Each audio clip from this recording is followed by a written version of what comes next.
Perut.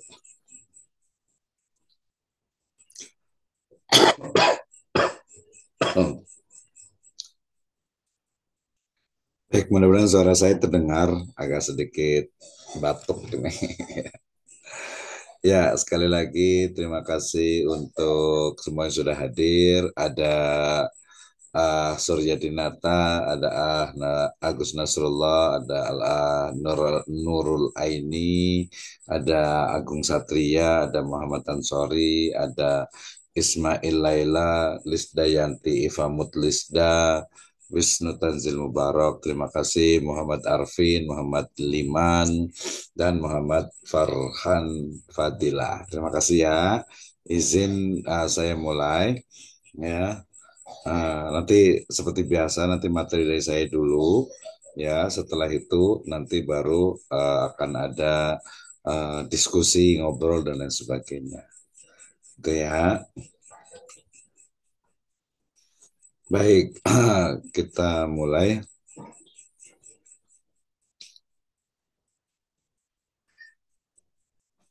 Baik, bismillahirrahmanirrahim. Assalamualaikum warahmatullahi wabarakatuh. Waalaikumsalam warahmatullahi wabarakatuh. Alhamdulillahirabbil alamin. Wassalatu wassalamu ala asrafil anbiya wal mursalin habibana wa nabiyana wa sayyidana wa maulana Muhammadin sallallahu alaihi wasallam wa ala alihi wa ashabihi wa man tabi'ahum bi ihsanin ila yaumiddin wa ba'd. Qala Allah ta'ala fi kitabihil karim. A'udzu billahi minasyaitonir rajim. Bismillahirrahmanirrahim. Allahu nurus samawati wal ard. Masalu nurihi kamishkatin fiha misbah. Al misbahu fi zujajah. Az-zujajatu ka'annaha kawkabun durriyun yuqadu min syajaratin mubarakatin zaitunatin la syarqiyatin wala gharbiyatin yakadu zaituha yudhi'u walau lam tamsashu nar nurun ala nur yahdillahu linurihi may yasha wa yadribullahu al-amsala linnas wallahu bikulli syai'in alim. Wa qala Rasulullah sallallahu alaihi wasallam yakni fi riwayat tawilah yatlu'u alaikumul ana rajulun min ahlil jannah. Wa qala Abdullah bin Amr bin Al-As yuhaddisu annahu bata mahu salasa layalin. Wa fi akhir riwayatin ma huwa illa ma ra'ait ghaira anni la ajidu fi nafsi ghillan li ahadim minal muslimin wala ahsiduhu ala khairin a'tahullahu iyyahu. Faqala lahu Abdullah ibn Amr hadhihi allati balagat bika wahya allati la nutiq. Akhrajahu yakni Ibn al-Mubarak fi az-zuhd war raqaiq. Amma ba'd fa in astaqal hadis kitabullah wa khairal huda hudan nabiyyu sallallahu alaihi wasallam. Alhamdulillah, syukur Allah Subhanahu wa taala yang telah memberikan kepada kita kenikmatan iman, Islam dan juga ihsan. Kemudian salawat dan salam sama-sama kita panjatkan kepada junjungan alam Habibana wa Nabiyana wa Sayyidana wa Maulana Muhammadin sallallahu alaihi wasallam, kepada seluruh ahlul baitnya, para sahabatnya, serta orang-orang yang senantiasa mengikuti jejak sunnahnya hingga akhir zaman. Pertama, saya ucapkan terima kasih kepada seluruh mahasiswa di program studi Hukum Keluarga Islam, Sekolah Tinggi Agama Islam, STAI Sirajul Falah Bogor. Mudah-mudahan suara saya terdengar ya agak-agak serak-serak becek gini ya. Tapi nggak apa-apa ya, mau cukup dengar cukup jelas insya Allah ya.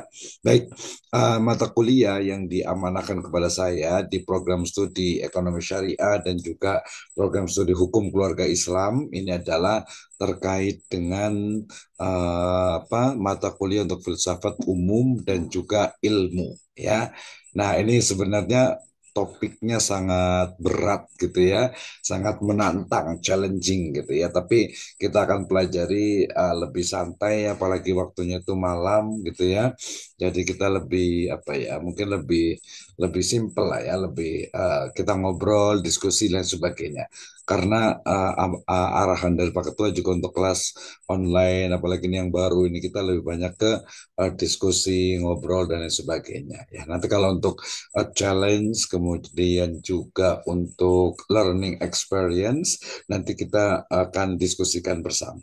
Baik, di mata kuliah kita yaitu filsafat umum dan ilmu, saya awali dengan firman Allah Subhanahu wa taala dalam surat An-Nur ayat ke-35 ya. Di sini saya tadi sudah saya bacakan, tetapi yang paling penting dari ayat ini adalah kata-kata nurun ala nur ya, cahaya di atas cahaya. Kenapa? Karena nanti dalam ilmu filsafat, baik itu umum ataupun ilmu, sejatinya mereka itu adalah mencari sebuah kebenaran. Ya, mencari sebuah kebenaran. Nah, dalam Islam, kebenaran itu sudah sangat jelas. Ya, dikatakan Allah Subhanahu wa taala berfirman, Al-haqqu min rabbika fala takunanna minal mumtarin. Dan juga di sini ada nurun ala nur, cahaya di atas cahaya. Maknanya bahwa semua cara berpikir, logika, filsafat dan sebagainya sebenarnya mencari sebuah puncak kebenaran, yaitu cahaya di atas cahaya. Dan itu adalah cahaya dari Allah Subhanahu wa taala, yang salah satu dari Asmaul Husnanya itu adalah An-Nur ya, cahaya. Benar ya, Nur ya. Nah, nanti kita lihat nih ya. Baik, kemudian ini juga ada hadis dari Nabi SAW. Ini terkait sebenarnya tentang bagaimana ya mencari sebuah kebenaran ya. Jadi kisahnya ini adalah di mana ketika Nabi SAW dengan para sahabat itu sedang duduk-duduk ya. Nah, ketika sedang duduk-duduk, kemudian ada lewat seorang laki-laki. Ya, tapi sebelum itu Nabi SAW bersabda, Yatlu'u alaikumul ana rojulun min ahlil jannah. Ya, akan lewat, akan datang, akan tiba kepada kalian sekarang seorang laki-laki min ahlil jannah, dari penduduk surga. Jadi dikatakan, Fatala azalika rojul ala misli, yakni marrotain al awal falamma qama Rasulullah sallallahu alaihi wasallam, ya sampai 3 kali. Jadi datang ya. Jadi ketika itu kemudian datang seorang laki-laki ya, seorang lagi seperti yang tadi yang disebutkan itu sampai 3 kali. Maka kemudian siapa? Abdullah bin Amr bin Al-As ini dia penasaran. Ya, kok Nabi SAW itu menceritakan tentang ada nih seorang laki-laki ahlul jannah, ya penduduk surga, yang dia itu masih di dunia. Kok Nabi SAW itu menyebutkan dia itu adalah ahlul jannah? Ya, padahal kita pahami Nabi SAW itu adalah apa? As-sadiqul masduq ya, seorang yang benar dan selalu dibenarkan. Sehingga ketika beliau mengatakan akan ada seorang laki-laki dari penduduk surga yang akan lewat sampai 3 kali. Ya, maka kemudian siapa? Abdullah bin Amr bin Al-As kemudian penasaran gitu ya. Ini kayak gimana sih sebenarnya? Nah, maka kemudian dibuatlah sebuah penelitian. Ya, dibuatlah sebuah penelitian. Artinya Abdullah bin Amr bin Al-As ini melakukan sebuah penelitian, mencari sebuah apa? Kebenaran. Nah, ya, dari sini kemudian kita pahami bahwa semangat untuk belajar dari para sahabat Nabi ya, umat Islam itu sangat luar biasa. Mereka untuk mencari sebuah kebenaran, mencari ilmu pengetahuan. Bahkan dalam riwayatnya dikatakan tolabul ilmi faridotun ala kulli muslim. Ini wafi riwayatin muslimatin. Jadi tolabul ilm, menuntut ilmu, belajar, kuliah itu ya salah satu dari apa? Fardu, kewajiban ya. Bahkan riwayat lain dikatakan apa? Man salaka tariqan yaltamisu fihi ilman sahalallahu lahu bihi tariqan ilal jannah.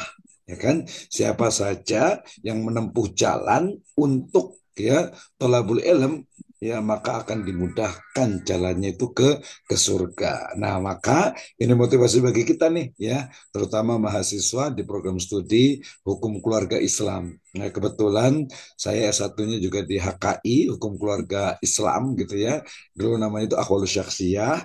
Kemudian S2-nya juga sempat di Hukum Keluarga Islam juga, ya. Kalau di S3-nya itu memang di Hukum Islam atau Islamic Law gitu ya. Jadi sangat linear. Jadi saya sangat senang sekali nih ketika ngajar di HKI ini gitu ya. Oke, baik. Nah, kemudian ketika bicara tentang filsafat ilmu, pertama itu kita pahami dulu tentang apa itu what difference between science and knowledge gitu ya. Mal farq baina al-ma'rifah atau al-ma'arif wal ilm. Ya, jadi nanti kita pahami dulu tentang apa itu pengetahuan dan apa itu ilmu. Ya, ini kan filsafat ilmu. Nah, kalau filsafat itu kan berarti nanti boleh lihat di video saya di YouTube saya, ya, itu di Philo dan Sophia. Artinya Philo itu artinya adalah cinta, ya, sementara Sophia itu adalah kebijaksanaan. Ya, artinya orang yang cinta, yang suka dengan kebijaksanaan. Ya, artinya lebih spesifik lagi yang namanya filsafat itu adalah satu ilmu yang mengkaji tentang bagaimana cara mencintai kebijaksanaan dan mencari sebuah kebenaran yang kebenaran itu tidak bisa dicerna oleh panca indera. Nah, ya, itulah definisi dari apa filsafat, baik itu umum ataupun nanti ilmu pengetahuan. Jadi kita belajar nih, harusnya nanti ditanya-tanya nih, saya tanya-tanya nanti nih. Jadi apa nih bedanya antara ilmu dengan pengetahuan? Nah, nanti boleh dicari di Google nih ya. Baik, sekarang kita akan bicara tentang pengetahuan. Apa itu pengetahuan? Jadi pengetahuan itu adalah pemahaman ya ataupun fenomena dan juga realita yang ada. Ya, jadi pengetahuan itu adalah pemahaman atau fenomena. Jadi sesuatu yang terlihat, yang kelihatan, yang bisa dicerna oleh panca indera, bisa didengar, yang itu adalah sebuah fenomena. Jadi kelihatan realita, realita yang ada itu adalah pengetahuan. Nah, kalau kita bicara tentang realita, ya ternyata realita itu belum tentu benar gitu ya. Realita yang kita lihat itu belum tentu benar.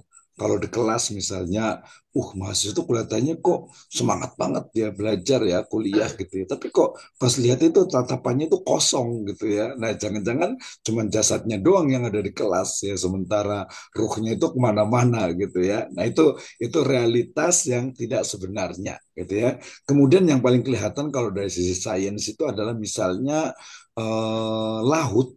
Laut itu warnanya apa ya? Ya, kalau orang bilang itu laut itu warnanya biru, samudra biru misalnya gitu ya. Tapi kalau kita ke laut itu sendiri, kemudian sampai ke tengah pun, kemudian kita ambil misalnya airnya, ternyata nggak warna biru gitu ya. Kemudian muncul teori, oh itu adalah karena pantulan dari langit. Apakah langit warnanya itu biru? Ya ternyata kalau kita sampai ke atas naik pesawat, ternyata langit itu bukan biru gitu kan. Bahkan ruang angkasa sendiri itu adalah gelap gitu ya, karena tidak ada cahaya. Nah, artinya apa? Bahwa sesuatu yang menjadi realita itu belum tentu kelihatan, belum tentu kebenarannya. Gitu ya. Nah, jadi misalnya seseorang yang mungkin tersenyum gitu ya, mungkin tersenyum tapi padahal bisa jadi hatinya itu dia menangis gitu kan ya. Karena mungkin senyumnya itu hanya menutupi apa dukanya saja, kan nggak kelihatan tuh. Ya, atau mungkin orang itu kelihatannya itu kok apa ya, kayaknya tuh hidupnya itu senang, bahagia gitu ya. Padahal belum tentu. Kalau dalam bahasa Jawa itu namanya itu sawang sinawang gitu ya. Sawang sinawang itu artinya melihat orang lain seolah-olah itu lebih bahagia, lebih senang, ya lebih happy daripada kita. Gitu ya. Mungkin orang yang hartanya kurang itu akan melihat orang kaya, ih enak banget orang kaya ya, pakai mobil bagus gitu ya, nggak kepanasan, nggak kehujanan gitu ya. Nah itu ngelihatnya, padahal mungkin cicilannya banyak gitu ya, mungkin apa utangnya banyak gitu ya. Nah kemudian juga mungkin yang orang kaya itu ngeliat, wih ini orang miskin tuh santai banget ya, tiduran gitu kayak nggak ada beban gitu. Padahal justru banyak beban gitu ya. Nah itu bicara tentang fenomena ataupun realita. Jadi realita atau fenomena sesuatu fakta yang dicerna oleh panca indera, baik itu pendengaran, penglihatan, kemudian juga mungkin yang bisa dirasa, yang bisa dikecap, itu belum tentu benar adanya. Gitu. Jadi perlu apa? Perlu dibuktikan. Ya. Nah, ketika dibuktikan, maka kemudian jadilah ilmu pengetahuan. Orang bilangnya, tapi yang benar itu adalah ilmu. Apa itu ilmu? Ilmu itu adalah kebenaran yang dibuktikan secara ilmiah, alamiah, dan nanti ilahiyah. Jadi kita sudah belajar nih ada tiga kebenaran. Ya, pertama adalah kebenaran sifatnya itu ilmiah, ya. Yang kedua adalah kebenaran sifatnya alamiah, dan yang ketiga adalah kebenaran sifatnya itu ilahiyah. Ya, jadi itu adalah ilmu. Jadi ilmu itu adalah sebuah teori kebenaran yang kemudian dibuktikan secara ilmiah. Nah, nanti ada juga yang disebut dengan apa? Dengan pseudoscience atau ilmu pengetahuan yang tidak sebenarnya. Misalnya lagi ramai ini tentang teori apa flat earth gitu ya, atau mungkin sinkhole gitu ya. Jadi benar nggak sih bumi itu dia bulat, elips, lonjong, atau jangan-jangan flat gitu ya? Nah itu kan perlu dibuktikan tuh gitu ya. Nah itu adalah ilmu ya. Sementara sesuatu yang mungkin dia itu tidak bisa dicerna oleh panca indera gitu ya, dan kesannya itu tidak rasional, tidak logis, itu adalah supra science ya, artinya ilmu pengetahuan yang nampak irasional. Jadi sesuatu yang mungkin nggak masuk akal gitu ya. Nah ini biasa kaitannya dengan apa? Dengan kebenaran yang dikaitkan dengan agama. Misalnya kalau kita sedekah gitu ya, maka insya Allah apa hidup kita, harta kita itu akan berkah. Kalau orang rajin bayar zakat misalnya, orang itu hartanya itu bukannya berkurang, tapi bisa jadi dia akan bertambah. Gitu ya. Orang yang dia berbuat baik kepada orang tua, bisa jadi dia itu akan apa? Hidupnya itu akan berkah. Hidupnya itu akan membawa kebaikan. Tapi kalau orang mungkin dia jahat kepada orang lain, tadi hatinya itu hasad, iri, dengki kepada orang lain, maka hidupnya itu tidak nyaman. Nah, itu ya. Nah, itu nanti disebut dengan apa? Sesuatu yang memang di luar logika, di luar nalar, di luar rasio. Yang itu hanya kebenarannya yang didasarkan kepada apa? Kepada Islam saja, gitu ya, kepada agama. Oke. Baik, berikutnya.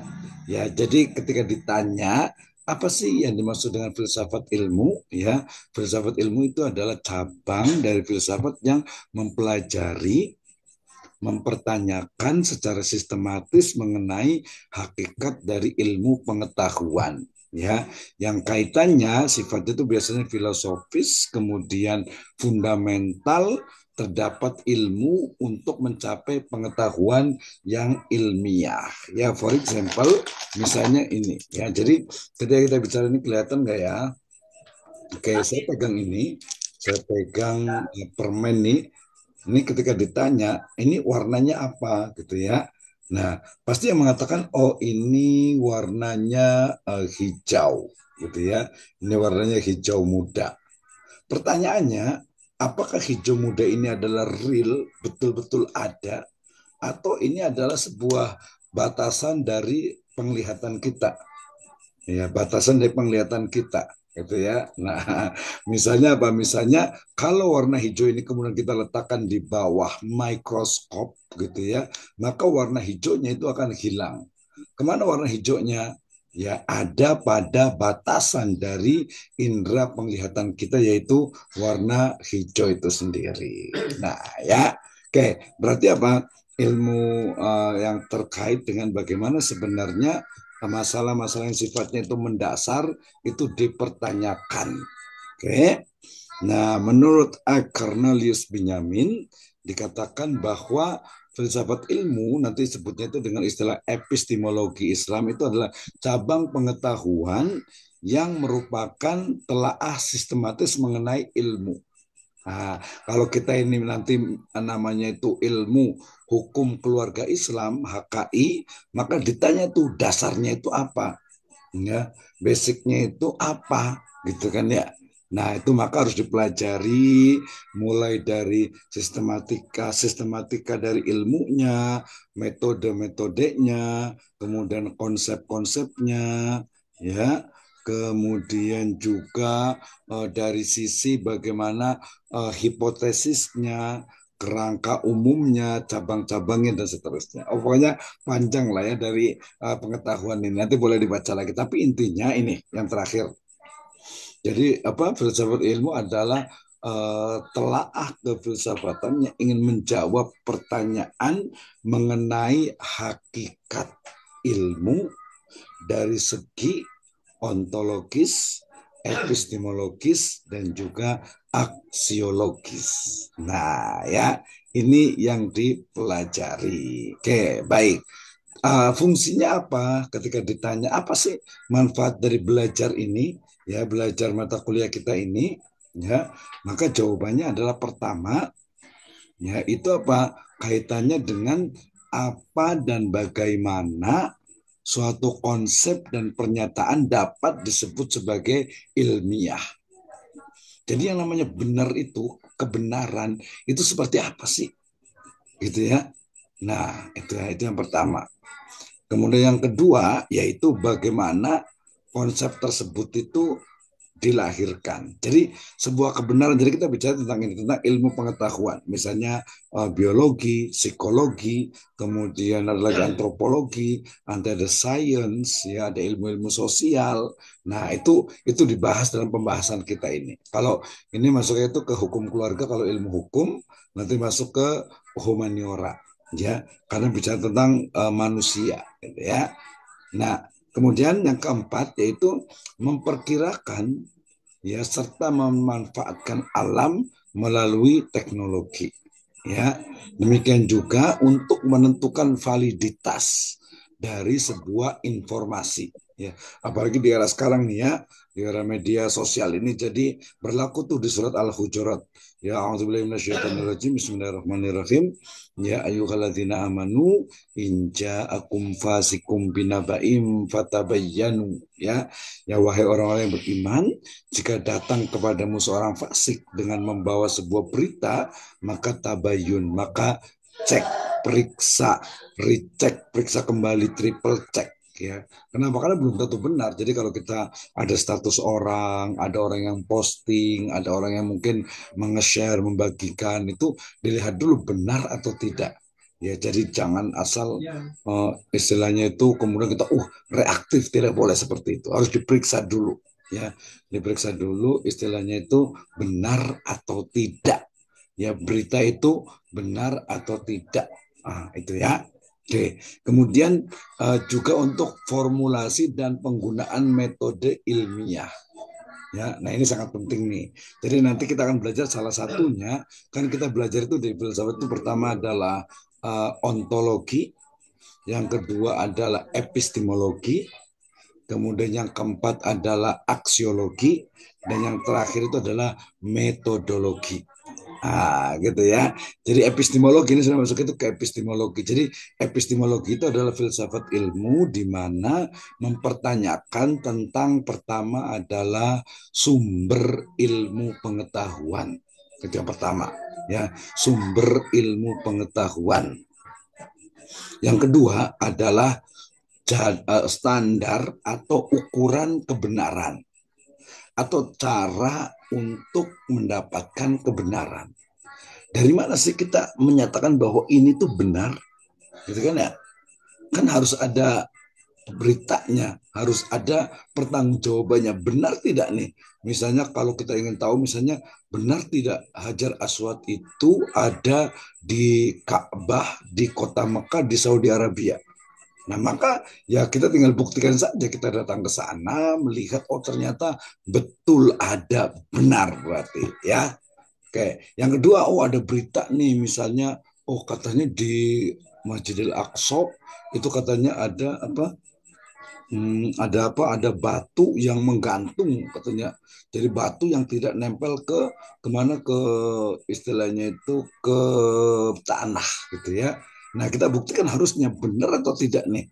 Ada batu yang katanya itu riwayatnya itu jadi pijakan Nabi ketika akan Mi'raj mau ingin ikut ke langit tapi tidak diperkenankan kemudian menggantung. Ah, ternyata pas kita lihat ke sana, saya juga belum lihat gitu ya lihat beberapa info ternyata tidak betul gitu ya. Yang betul sekarang batunya itu sudah disanggah, jadi dia tidak betul-betul menggantung. Seperti itu ya. Oke, ini adalah dari fungsi ilmu ini sendiri ya. Kemudian juga yang paling penting nomor 7 nih. Apa itu? Yaitu kita bisa mengetahui tentang penalaran yang dapat digunakan untuk mendapatkan kesimpulan gitu ya. Jadi kebenaran itu tadi saya bilang kebenaran itu seperti apa gitu ya. Kebenaran itu apa benar misalnya itu apa kaitannya dengan misalnya kemarin itu ada video yang mengatakan kuburnya Nabi Adam katanya gitu ya. Kuburnya Nabi Adam panjang gitu ya, kecil gitu ya. Belum tentu benar. Ya gimana cara mencari kebenarannya? Ya cari harusnya kalau masa lalu itu bercari referensi yang memang dia itu apa istilahnya itu betul-betul bisa dipertanggungjawabkan gitu ya. Oke, kemudian yang berikutnya adalah implikasi metode dan model ilmiah terhadap masyarakat dan juga terhadap ilmu pengetahuan itu sendiri. Ya ingat, jadi yang namanya ilmu pengetahuan itu kadang itu dia memiliki banyak sekali tekanan dari pihak lain. Misalnya, kemarin masih ingat kan ketika apa ada COVID kan ya, ketika ada pandemi COVID, kira-kira virus COVID itu benar-benar ada atau tidak sih? Bahaya atau tidak sih? Oh ada betul, kata buktinya orang pada kena, saya juga sempat kena juga. Kemudian bahaya tidak sih? Oh bahaya buktinya ada pakai apa? Oh istilah itu nggak boleh keluar rumah gitu ya, kemudian pakai masker dan lain sebagainya. Tapi sekarang virusnya masih ada, tapi tidak bahaya gitu ya, karena dia semacam flu biasa. Oh berarti di situ ada unsur namanya itu politik ilmu pengetahuan ya. Politik ilmu pengetahuan di mana yang namanya ilmu kebenaran itu kadang banyak dipengaruhi oleh apa oleh politik oleh kekuasaan oleh uang dan lain sebagainya seperti itu ya. Nah ini penting nih kita untuk belajar gitu ya.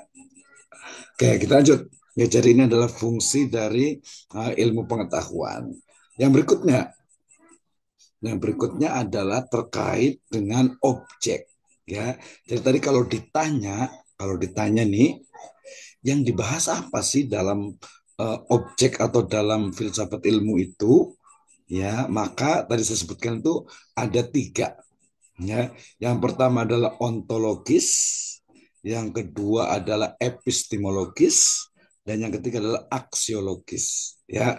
Jadi kalau ontologis itu tentang objek apa yang ditelaah oleh ilmu, bagaimana wujud yang hakiki dari objek tersebut. Kemudian bagaimana hubungan antara objek tadi dengan daya tangkap manusia yang membuahkan pengetahuan. Tadi misalnya ketika misalnya ada apa ya kemarin itu ya sinkhole ya.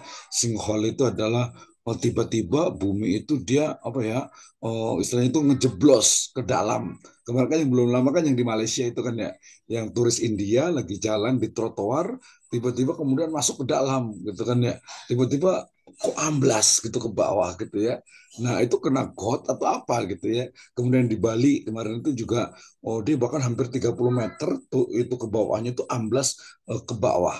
Nah, teorinya itu kayak gimana sebenarnya? Kemudian di apa luar negeri sana lebih banyak lagi. Itu kayak gimana berarti ya? Teorinya jangan-jangan memang ada apa yang disebut dengan apa ya? Dengan kehidupan rongga, kehidupan yang ada di dalam bumi misalnya. Itu kayaknya teori konspirasi kayaknya itu ya. Tapi menarik nih kalau biasa bicara tentang teori konspirasi. Tapi ini bener nggak sih gitu ya? Apalagi nih ya kalau kaitannya dengan apa dengan hal-hal yang sifatnya itu keagamaan. Misalnya nih ya kalau kejadian Isra Mi'raj misalnya ketika beliau Nabi SAW itu Mi'raj itu kan di setiap langit itu ketemu dengan siapa ya? Dengan para nabi. Jadi nabi itu ada di setiap lapisan langit. Kemudian di Mi'raj itu dikatakan katanya itu sab'as samawat gitu ya, ada 7 lapis langit.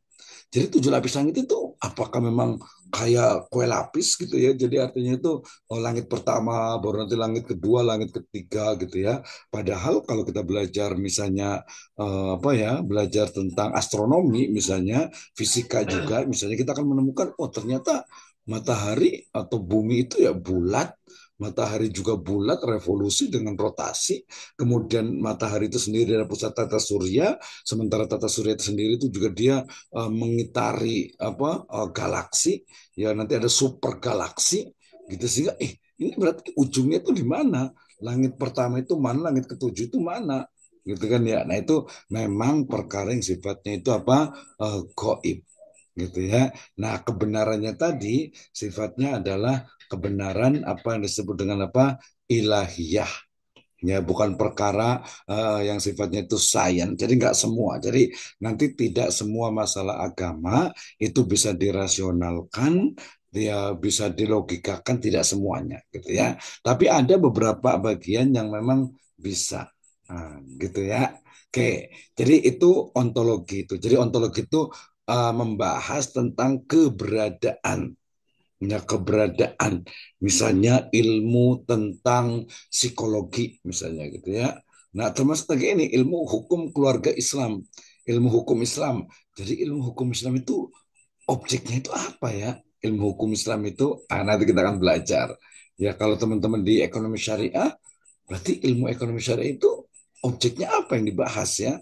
Teman-teman lagi yang di pendidikan itu apa tuh, pendidikan agama Islam. Gitu ya. Nanti bisa dilihat dari sisi uh, ontologinya atau keberadaan. Jadi ontologi itu adalah keberadaan dari objek ilmu pengetahuan. Nah, kemudian yang paling penting yang nomor dua ini ya.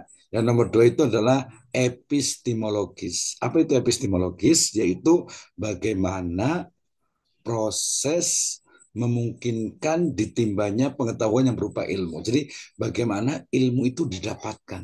Nanti kita tanya nih sebenarnya nih. Jadi ilmu pengetahuan itu diperoleh itu melalui apa? Caranya bagaimana mendapatkan ilmu pengetahuan? Oh gampang Pak, ya, ya dengan belajar lah Pak dapat ilmu dari guru Pak, dari dosen. Iya betul. Tapi yang dimaksud itu bukan itu. Yang dimaksud itu adalah uh, bagaimana cara mendapatkan ilmu pengetahuan. Jawabannya adalah nanti melalui prosedurnya bagaimana gitu ya. Makanya nanti ada metode penelitian ya. Bagaimana prosedurnya, kemudian juga hal-hal apa yang harus diperhatikan agar mendapatkan pengetahuan yang benar. Jadi yang benar itu kayak gimana sih ukurannya? Apalagi nanti kalau dalam hukum Islam ini, jadi teman-teman semuanya harus siap-siap nih. Jadi menghadapi banyak sekali perbedaan, khususnya nanti dalam masalah fikih, gitu ya. Jadi banyak banget tuh masalah yang berbeda di masalah fikih itu, ya. Nah, apalagi nanti ada minimal itu ada madzhab itu ada 5 minimalnya itu, ya.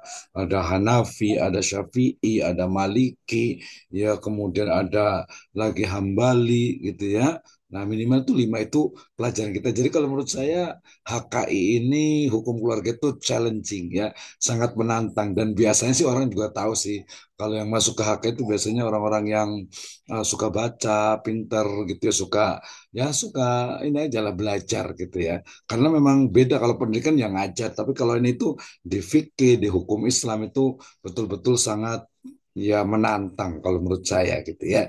Jadi tadi epistemologi itu sebenarnya ringkasnya itu tadi saya sebutkan ya. Jadi epistemologi itu ringkasnya itu gampang. Jadi pertama, bagaimana cara mendapatkan ilmu pengetahuan atau sumber ilmu pengetahuan gitu ya, sumber ilmu pengetahuan, bagaimana cara mendapatkan ilmu pengetahuan, kemudian juga bagaimana istilahnya ukuran kebenaran. Nah, ya itu yang dibahas dalam epistemologi. Ya, termasuk juga tadi teknik, kriteria ataupun juga cara, gitu ya. Ya termasuk cara untuk mendapatkan ilmu pengetahuan itu sendiri. Ya, oke.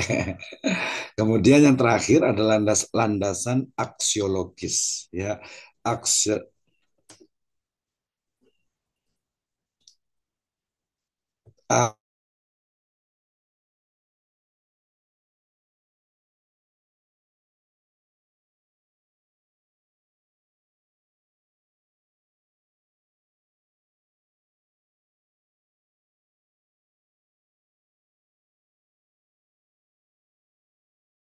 Oke, baik lanjut ya. Mohon maaf tadi ada ini yang sedikit ya. Ini sambil rapat soalnya ini. Ya, yang ketiga kita sudah sampai ke landasan aksiologis ya. Jadi landasan aksiologis adalah jadi menjawab pertanyaan untuk apa pengetahuan yang berupa ilmu itu dipergunakan. Nah, itu yang pertama. Yang kedua, bagaimana kaitan antara cara penggunaan tersebut dengan kaidah-kaidah moral. Ya, kemudian bagaimana penentuan objek yang ditelaah berdasarkan pilihan-pilihan moral. Ya, termasuk juga operasionalisasi dari metode ilmu pengetahuan. Ya, jadi sebenarnya lebih kepada ringkasnya itu kalau umpamanya aksiologi itu lebih kepada prakteknya. Hmm, lebih kepada prakteknya gitu ya. Nah, jadi kayak gimana nih? Misalnya nih ya, misalnya itu tentang bagaimana sebenarnya kalau orang itu bisa sholat kan berarti harus ada prakteknya. Nanti kalau dalam teori pendidikan itu ada psikomotorik. Nah, ada psikomotorik lah gitu ya. Jadi itu perlu dipahami gitu ya. Oke ya, ini adalah objek dari ilmu pengetahuan yang kita pahami bersama.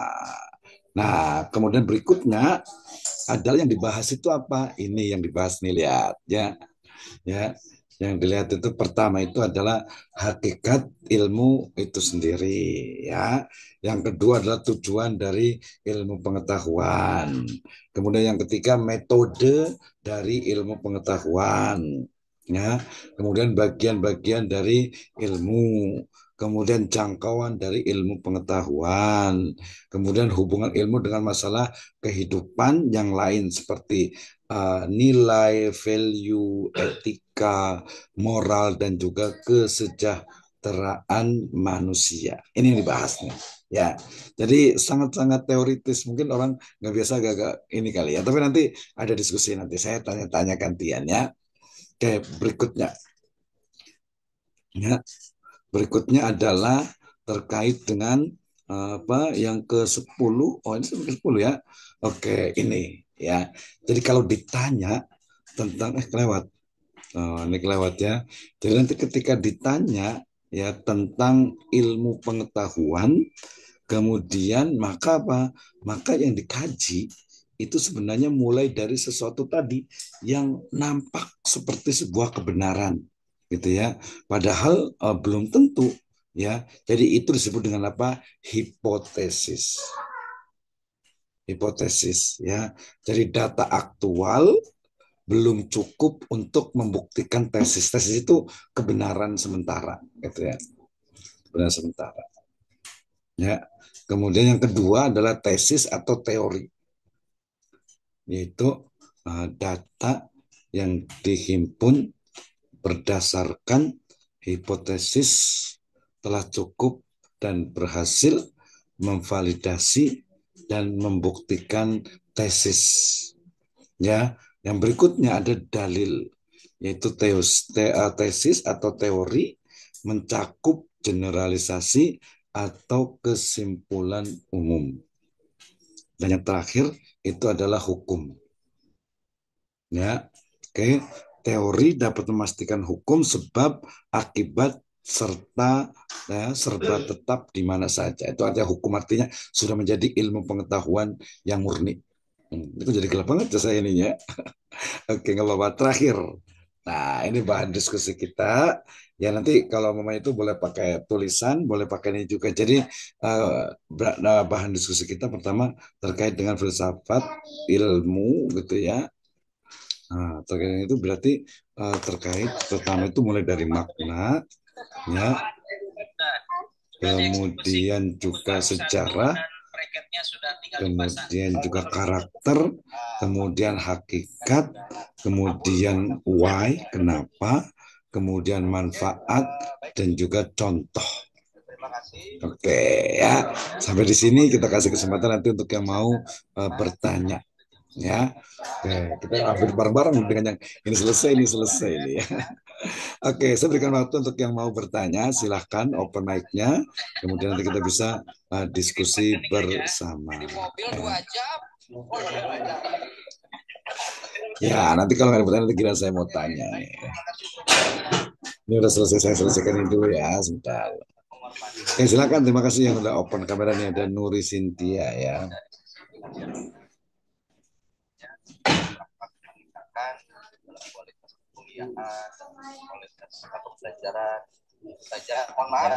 Oke, Ya, Pak. oke. Surya Dinata. Dinata. Ya, Assalamualaikum warahmatullahi wabarakatuh.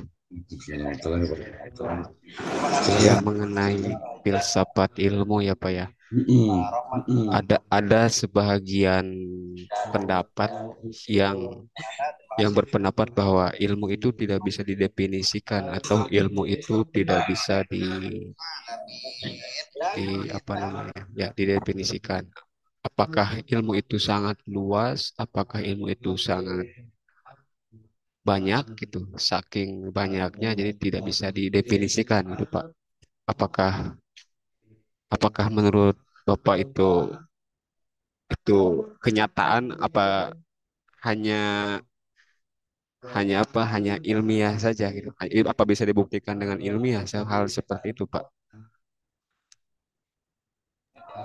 Ya, Oke, ya terima terus. kasih. Ya, luar biasa pertanyaannya nih ya. Terima kasih pertanyaan luar biasa nih Pak Kang Surya Dinata ya. Nah, kita dulu ya.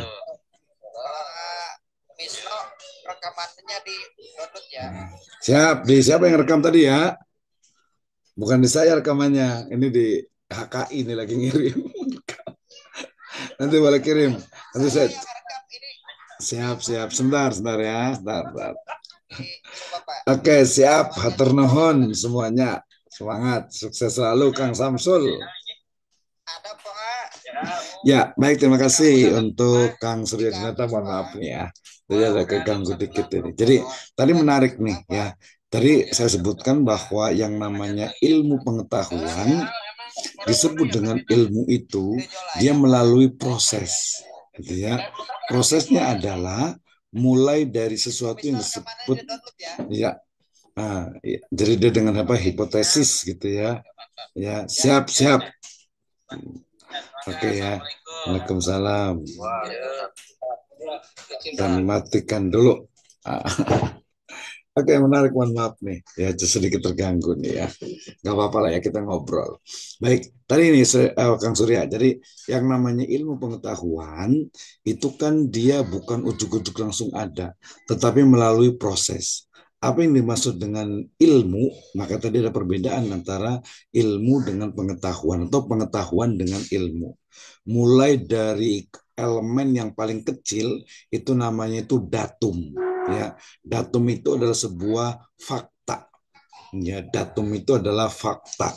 Kemudian fakta-fakta itu berkumpul menjadi sebuah informasi. Nah, informasi itulah disebut dengan data. Nah, ketika informasi atau data ini dilihat, dicerna oleh panca indera, itu adalah sebuah realitas, reality atau fenomena. Nanti dalam kuantitatif disebutnya dengan hipotesis. Sebuah kebenaran yang belum tentu benar. Ya. Nah, kemudian ya tadi hipotesis ataupun juga kalau di kuantitatif itu hipotesis, kalau di kualitatif itu namanya preposisi. ya preposisi. Hipotesis di kuantitatif dan preposisi di kualitatif kemudian diuji, ya diuji, maka menjadi sebuah teori, ya menjadi sebuah teori. Nah, tapi teori ini teori masih yang sifatnya itu middle, ya masih yang rendah, yang low teori. Nah, teori ini kemudian diuji lagi, ternyata betul benar. Sehingga kemudian dari teori ini akhirnya menjadi sebuah teori yang high, yang tinggi, yang kuat. Nah, teori itu kemudian dikembangkan terus diuji coba terus, akhirnya itu benar gitu ya. Maka kemudian itulah ilmu pengetahuan.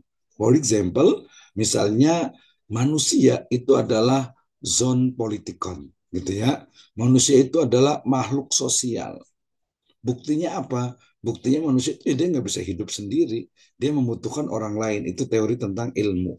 Kemudian misalnya dalam Islam, yang namanya misalnya hudud, ya atau hukuman, gitu ya, ataupun juga disebut dengan nanti takzir, itu ada ukurannya, ada mekanisme menyampaikannya, ada mekanisme dalam eksekusinya. Ya, maka itu nanti menjadi sebuah apa? Menjadi sebuah teori yang dikuatkan, yang diuji terus, kemudian itulah menjadi sebuah ilmu. Jadi ilmu itu ringkasnya adalah pengetahuan yang sudah teruji kebenarannya. Sekali lagi, ya ilmu itu adalah pengetahuan yang sudah teruji kebenarannya. Ah, itu ya. Nah, kemudian apakah kebenaran dari ilmu, ya sekarang di Indonesia itu menjadi ilmu pengetahuan, ya apakah kebenaran dari ilmu itu dia rasional atau ilmiah? Maka kita menemukan ada tiga jenis kebenaran. Ada tiga jenis kebenaran. Yang pertama adalah kebenaran ilmiah. Ya, kebenaran ilmiah ini dasarnya adalah positivisme. Cara mendapatkannya melalui ya kuantitatif dengan ilmu statistik. Itu namanya kebenaran yang sifatnya ilmiah. Science, hampir semua science itu selalunya dia itu adalah apa? Adalah menggunakan numbers atau menggunakan angka dan pasti. Tapi dia itu adalah dasarnya adalah paradigma positivisme. Jadi positivisme itu sebuah kebenaran harus didasarkan kepada sebuah kepastian. Jadi kebenaran itu dia tunggal satu. Itu menurut positivisme. Yang kedua adalah kebenaran yang sifatnya itu alamiah. Ya, kebenaran yang sifatnya alamiah. Maksudnya apa?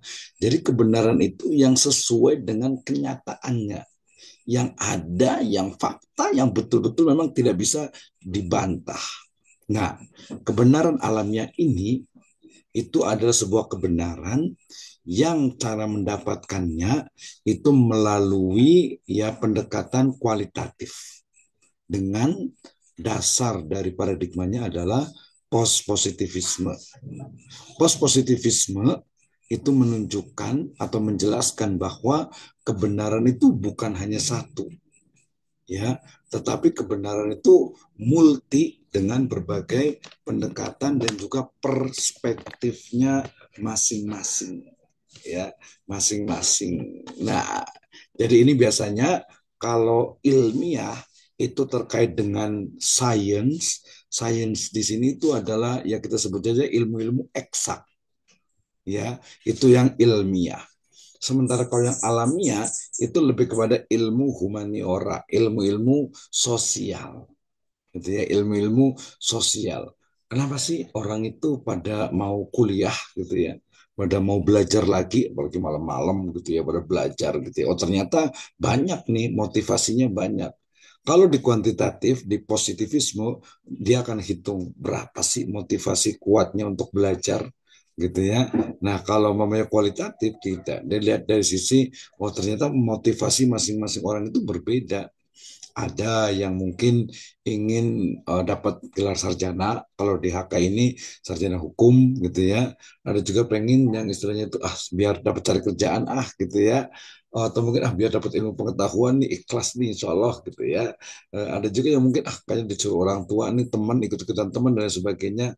Atau mungkin iseng-iseng berhadiah gitu online ini gitu ya sambil santai gitu sambil rebahan gitu ya gogoleran gitu ya dapat ilmu gitu ya. Nah, itu kan kelihatan tuh ini di sini kan ada Nuri Sintia sama Pak Surya Dinata, Papa lagi ya, Kang Surya gitu ya. Nah, ini kan berarti serius nih belajarnya, kameranya dibuka gitu ya. Kalau saya sih nggak mewajibkan sih, nggak apa-apa silakan aja sih. Nggak mesti di ini kan karena katanya kalau kameranya dibuka mahal gitu ya. Apalagi ini Zoom kan katanya lebih mahal. Tapi kalau menurut saya tadi ada satu lagi kebenaran, yaitu kebenaran ilahiyah. Nah, kebenaran ilahi adalah kebenaran yang dasarnya itu adalah agama atau cara mendapatkan itu dengan agama, baik basicnya itu adalah wahyu, gitu ya. Jadi wahyu. Nah, di situ ada irisan antara kebenaran ilahiyah, alamiah dengan ilmiah. Itu misalnya tadi Isra Mi'raj misalnya. Ya Isra-nya Nabi SAW. Ya dalam surat Al-Isra itu A'udzubillahi minasyaitonirrajim Bismillahirrahmanirrahim Subhanalladzi asra bi abdihi lailan minal masjidil haram ilal masjidil aqsa alladzi barakna haulahu. Ya, jadi Allah Subhanahu wa taala menjalankan kalau dari Masjidil Haram dari Saudi ke Masjidil Aqsa di Yerusalem, Yerusalem gitu ya, itu hitungan jam sekarang itu sudah logis, sudah mungkin karena pakai pesawat. Walaupun dulu itu tidak masuk akal. Makanya ketika ditanya Nabi pakai kendaraan apa? Pakai kendaraan buruk gitu ya. Nah, zaman dulu itu kadang buruk itu dipahami sebagai apa? Kayak apa ya? Oh, kuda gitu ya. Kuda kemudian kepalanya manusia, kepalanya itu seorang perempuan gitu. Saya ingat waktu masih kecil itu ya dulu itu ya. Padahal buruk itu kalau di riwayat sih disebutkan itu adalah ya lebih besar dari keledai, lebih kecil dari kuda. Cuman masalahnya apakah dia itu adalah makhluk biologis gitu ya atau mungkin teknologi gitu ya. Nah, itu harus dibuktikan gitu ya. Nah, itu yang pertama. Itu kalau kalau Isra itu dia logis sekarang ini gitu ya. Nah, kalau Mi'raj gitu ya, ya harusnya dia logis juga. Atau mungkin memang Mi'raj itu ya bukan tidak logis itu belum tentu tidak benar gitu ya. Tapi itu memang Mi'raj itu ya apa Allah Subhanahu wa taala itu menjalankan ya hambanya itu dari Masjidil Aqsa ke Sidrotil Muntaha gitu kan. Jadi lapisan langit yang ketujuh. Nah, lapisan langit yang ketujuh itu kayak gimana tuh? Ya, itu perlu adanya ya maksarul jinni wal ins in istata'ta antan fudu min aqtaris samawati wal ardi famfudu la tanfuduna illa bisultan ya wahai jin dan manusia jika kalian itu mampu menembus langit maka tembuslah dan tidak bisa menembus illa bisultan kecuali dengan sultan. Sebagian ada yang memahami sultan itu adalah sains atau ilmu pengetahuan. Nah, seperti itu ya. Sehingga kemudian ya kebenaran itu ada yang sifatnya itu ilahiyah. Nah, tidak semua juga bisa logis. Misalnya nih ya, misalnya kita kan hidup di dunia itu bersama dengan makhluk-makhluk yang lainnya dengan dimensi-dimensi yang lain. Ya kita ada harus percaya alladzina yu'minuna bil ghaib. Ya percaya dengan apa yang ghaib. Di situ ada jin, ada korin, ada korin gitu ya, ada syaiton gitu ya, ada malaikat juga kan. Mungkin nggak apa namanya jin itu bisa bisa bisa dibuktikan nggak secara sains? Bisa jadi iya, bisa, bisa juga tidak. Atau mungkin kemarin yang belum lama tuh film siksa kubur misalnya gitu kan ya. Jadi siksa kubur itu bisa logis nggak sih gitu ya? Bukan logis artinya bisa sih bisa bisa tidak sih dibuktikan gitu ya udah orang yang meninggal kemudian dipasang CCTV gitu ya kemudian bener kan itu 7 langkah kemudian dibangkitkan Gitu ya. Bisa jadi mungkin kasus-kasus tertentu mungkin ada gitu ya, katanya ketika udah meninggal kemudian tiba-tiba karena ada keperluan kemudian dibongkar lagi, ketika dibongkar tuh penuh dengan darah misalnya gitu kan ya.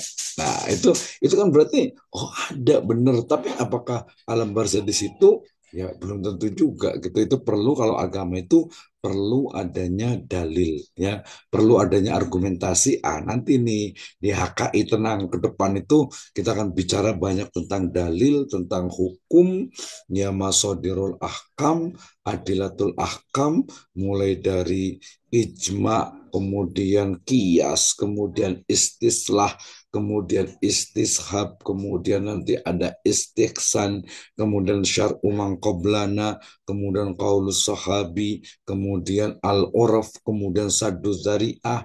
Itu nanti akan dibahas dalam hukum Islam. Nah, gimana? Apakah hukum Islam itu, atau mungkin ya hukum Islam itu apakah dia sebuah kebenaran? Ya kita jawab iya, karena kebenaran yang sifatnya itu tadi adalah ilahiyah. Perspektifnya berbeda. Ya, jadi tidak mesti semuanya itu bisa istilahnya itu bisa jadi satu gitu. Misalnya agama ya kebenaran agama ya perspektifnya agama. Ya memang banyak bagian dari agama yang logis, yang rasional, yang memang bisa dipertanggungjawabkan secara ilmiah tadi bisa banyak gitu ya. Banyak, tapi bagian-bagian tertentu tidak semuanya.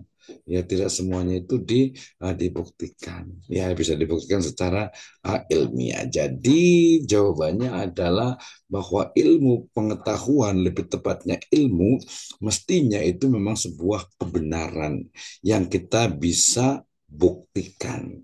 Tinggal perspektif mana yang digunakan untuk mengatakan bahwa itu adalah ilmu.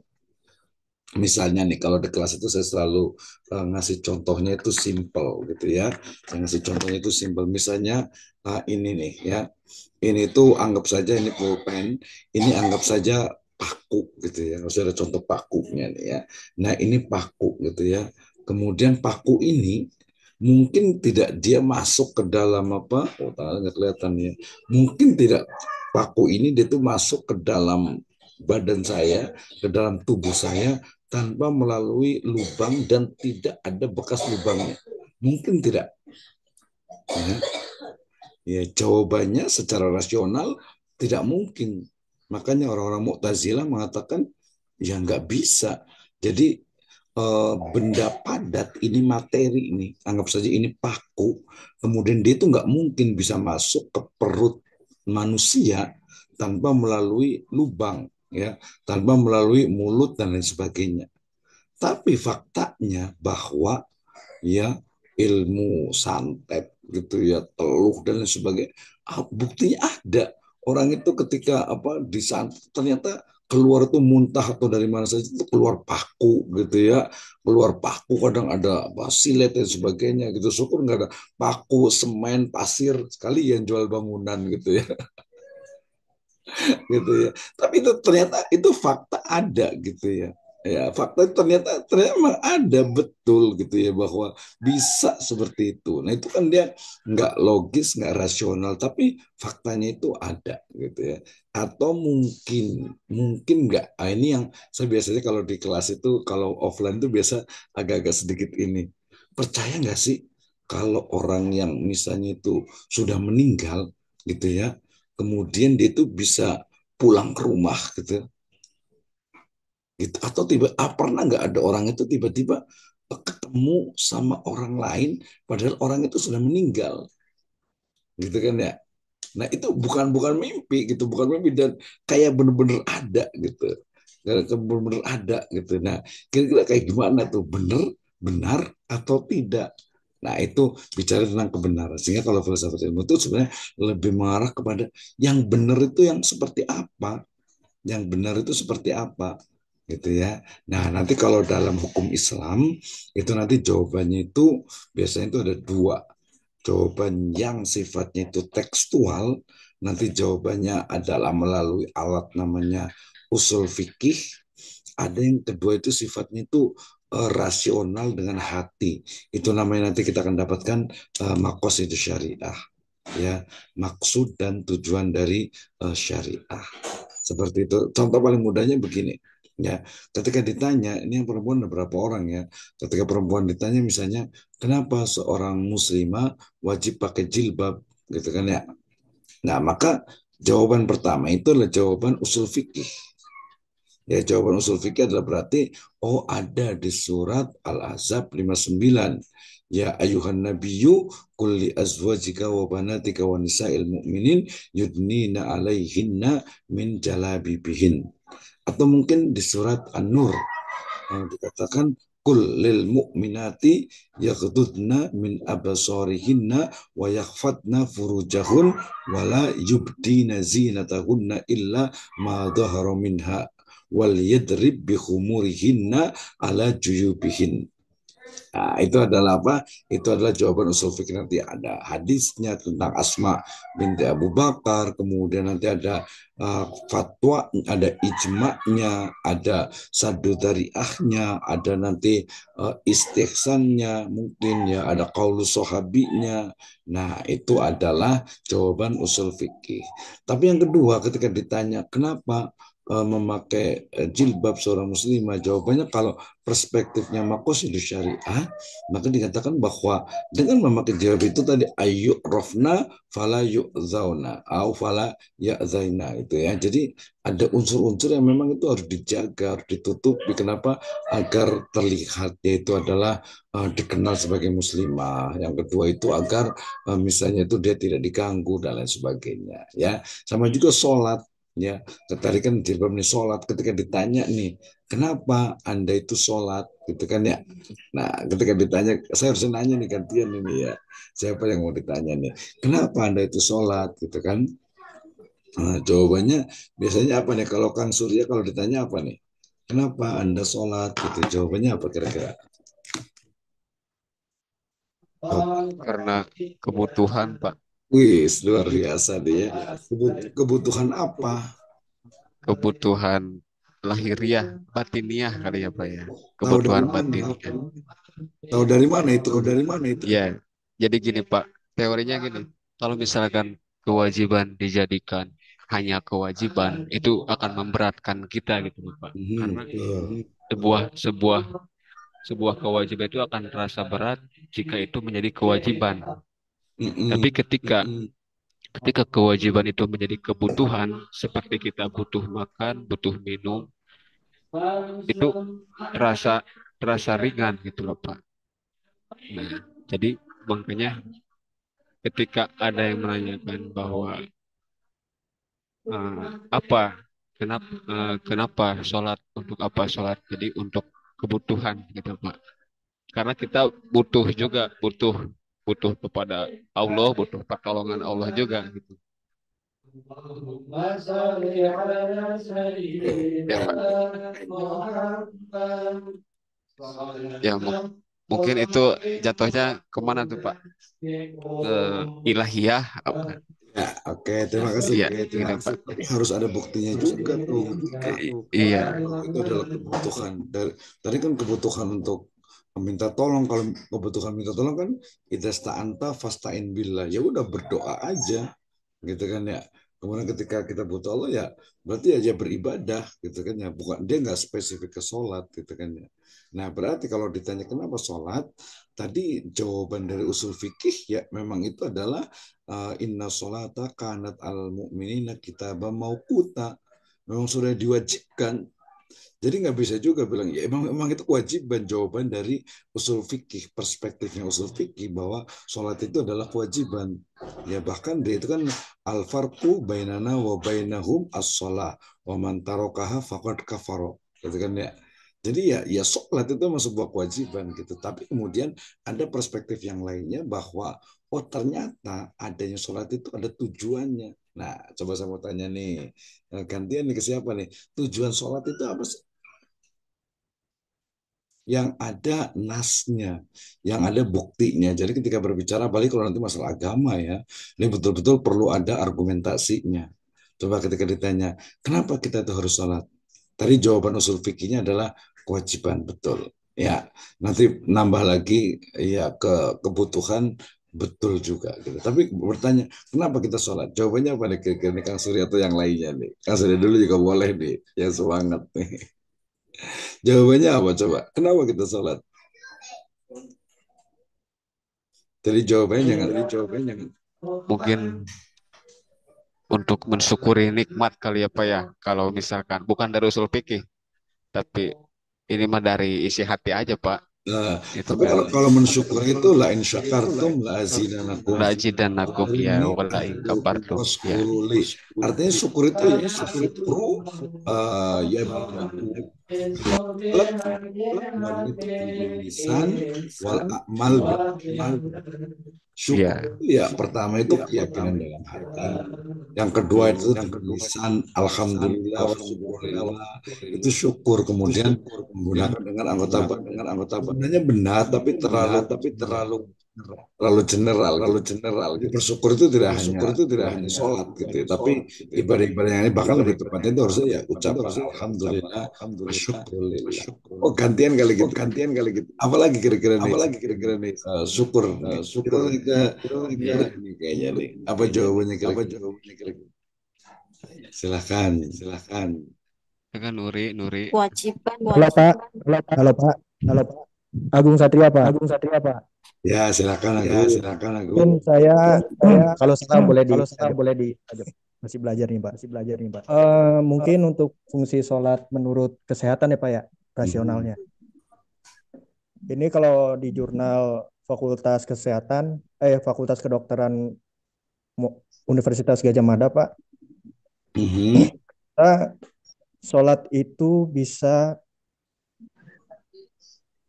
manfaat gerakan sholat ya Pak ya, antara lainnya yaitu menghasilkan respon protektif otak untuk menurunkan hasil metabolisme bahan toksik bagi otak. Yang kedua yaitu mempertahankan neurogenesis serta menjadikan semacam relaksasi dalam tubuh, Pak.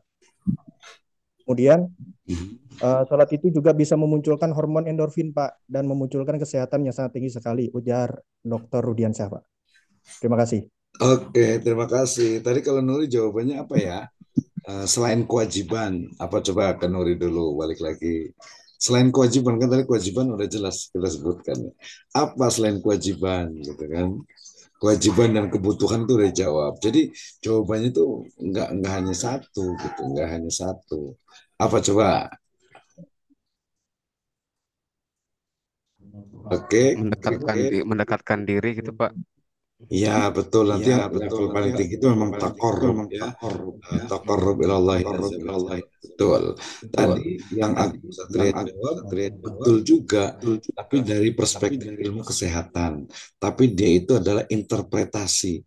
Bisa jadi semuanya berlaku seperti itu, atau bisa jadi bagian-bagian tertentu saja. Ya, atau bagian yang memang sifatnya itu tidak pada ke seluruh orang gitu ya, tidak ke semua orang gitu ya. Nah, itu. Tapi kalau kita lihat sebenarnya ya gampang, di dalam Al-Qur'an itu kan banyak tuh, misalnya wa aqimis sholata lidzikri, ya kan? Nah, wa aqimis sholata lidzikri itu jelas tuh. Jadi dirikanlah sholat lidzikri untuk mengingatku. Jadi tujuan sholat yang pertama adalah mengingat Allah Subhanahu wa taala. Ya, tadi ada syukur ya, beda-beda dikit lah, ingat dengan syukur gitu ya. Yang kedua adalah inna sholata tanha anil fakhsyai wal munkar. Ya, sholat itu ya mencegah dari perbuatan keji dan mungkar gitu ya. Nah, kemudian sholat itu tadi juga memang menjadi gerakan-gerakan awal dari menuju kesehatan tadi yang di Agung Satria sebutkan. Kemudian dari sisi psikologi bisa jadi sholat itu dalam tanda petik ya mirip-mirip ya, tapi tidak sama ya dengan meditasi. Saya kebetulan lagi menerbitkan buku juga itu tentang meditasi. Jadi mirip-mirip meditasi atau yoga karena dia secara psikologi itu dia menenangkan pikiran mestinya gitu ya. Itu dari sisi aspek psikologi.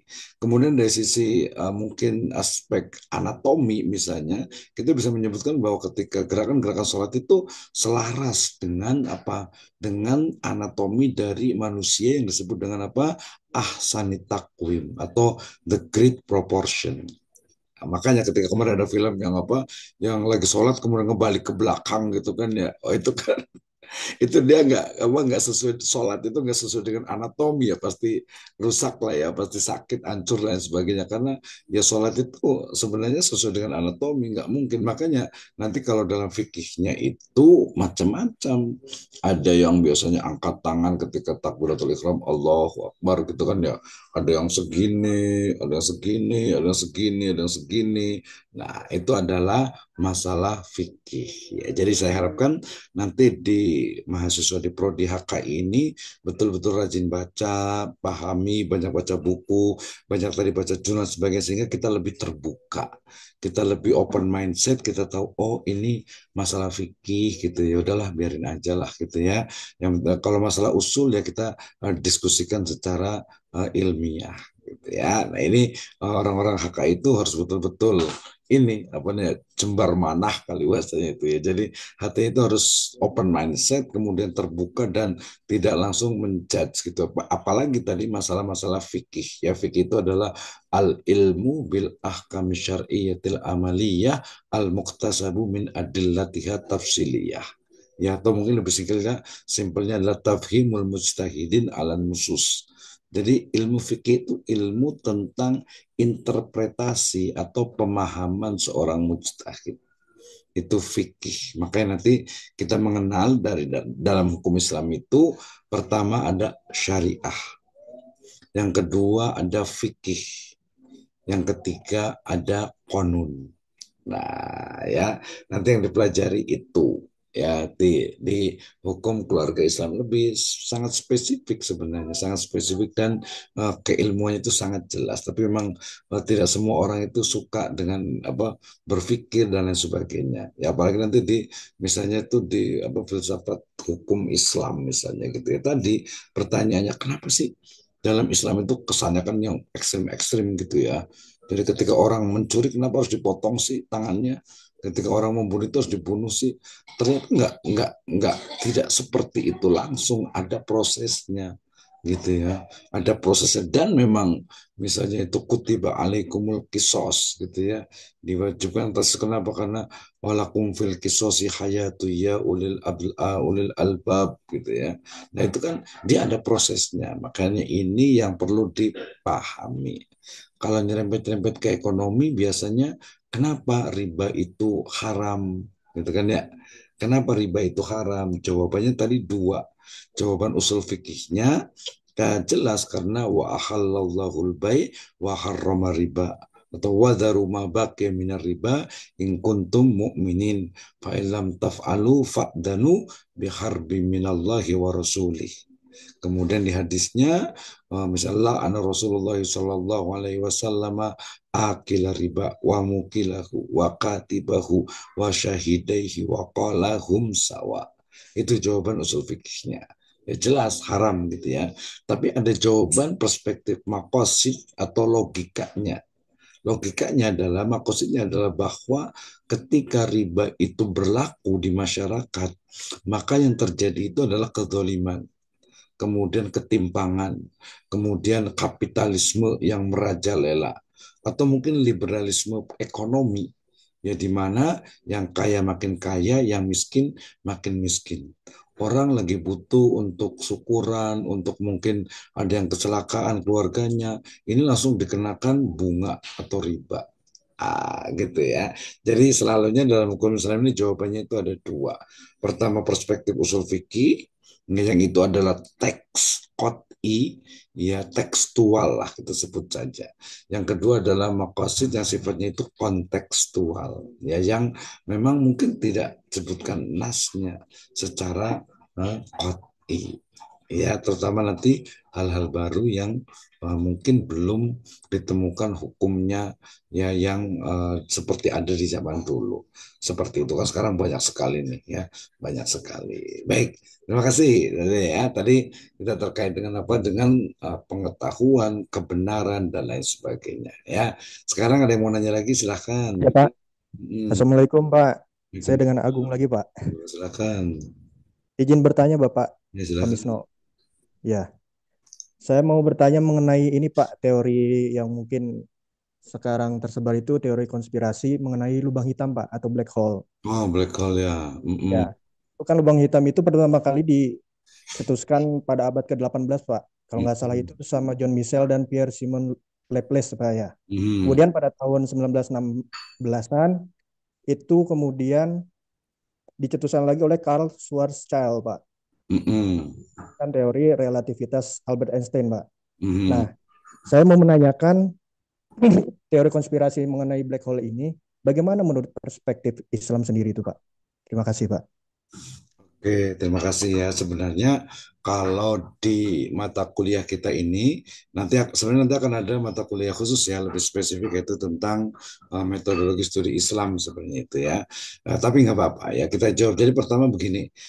Jadi kalau dalam kajian itu sebenarnya pertama itu kita harus sistematis. Jadi karakter dari ilmu pengetahuan itu kan logis, sistematis dan empiris gitu ya. Nah, artinya berarti apa? Ketika kita bicara tentang black hole misalnya gitu ya, maka pastikan bahwa kalau kita memang tidak bisa mengakses secara direct gitu ya, memeriksa dan sebagainya, maka berarti kita ngambil dari second hand ya, dari pihak kedua atau tangan kedua yaitu ya jurnal, interview, wawancara atau mungkin juga buku-buku yang dihasilkan terkait dengan teori tersebut ya. Nah, itu tinggal kita komparasikan, kita bandingkan, kita istilahnya itu kita diskusikan, kita tabrak-tabrakan lah gitu ya, untuk mencari ini sebenarnya yang benar itu yang mana gitu ya. Itu yang pertama tuh. Kemudian yang kedua adalah ketika ternyata dari istilahnya itu dimensi dari tadi ilmu pengetahuan itu tidak ditemukan atau tidak mendapatkan simpulan, ya maka kemudian kembali kepada agama atau kembali kepada Islam. Nah, ketika ditanya, apalagi kalau pendapat saya gitu ya, tentang bagaimana berarti ini terkait dengan black hole di dalam Islam gitu ya. Nah, maka ya kalau saya lebih cenderung menunjukkan jalannya. Artinya menunjukkan metode yang digunakan. Kenapa? Karena perlu catatan juga bahwa Al-Quran itu bukan kitab sains, walaupun dia mengandung banyak sains gitu ya. Tetap dia adalah kitab huda linnas wa bayyinat minal huda wal furqan. Jadi dia bukan Al-Quran itu bukan kitab sains walaupun di dalam itu mengandung sains. Berarti ketika bicara tentang black hole misalnya, kemudian juga cerita sebelumnya tentang Big Bang, tentang alam raya, bisa jadi itu adalah sebagian global kecil saja, tidak secara detail. Kenapa? Karena nanti berlaku juga antum a'lamu bi amri au bi umuri duniakum. Artinya itu adalah masalah dunia ilmu pengetahuan yang Anda sendiri bisa menggunakannya, bisa memanfaatkan sains. Ingat, riwayat ini asbab urutnya itu adalah ketika adanya penggunaan teknologi pertanian.